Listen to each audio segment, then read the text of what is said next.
At the Russian embassy in Mexico City, Mexicans rallying in support of Ukraine and urging their government to do the same.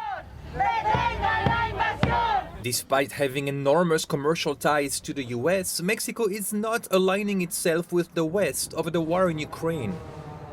Since Russia's invasion, Mexican leaders have emphasized the country's long-held neutrality on foreign affairs. Porque queremos mantener buenas relaciones con todos los gobiernos del mundo.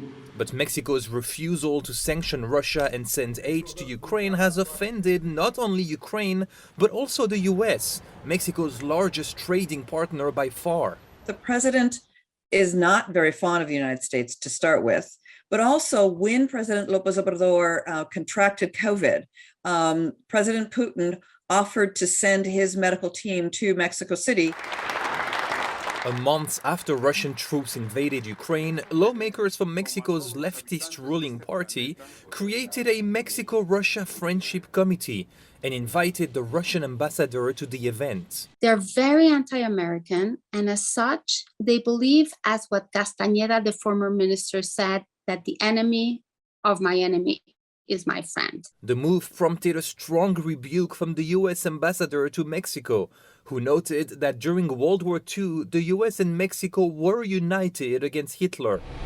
But resentment of American interventionism is long-standing in Mexico and Latin America, a sentiment that Donald Trump amplified with his aggressive policies and insults towards the region. This anti-American sentiment was, put back sort of to the forefront when President Trump started to criticize Mexicans and, call them rapists or criminal. At the same time, Russia and China have been gaining influence in Latin America through investment, propaganda, and vaccine diplomacy.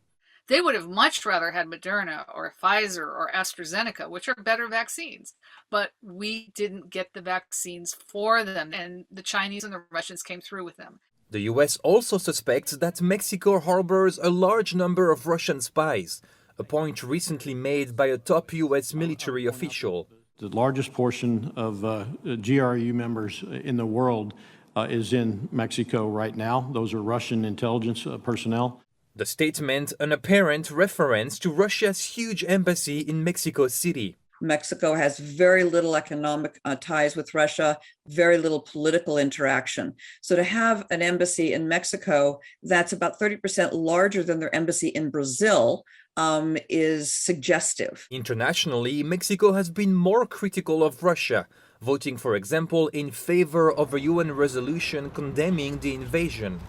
But domestically, analysts worry about the way Mexican leaders are cozying up to Russia. Together with the Russian propaganda machine, I think it can exploit an already anti-Americanism that is still present in the region and could be very dangerous. Ben Chamiso, Newsy.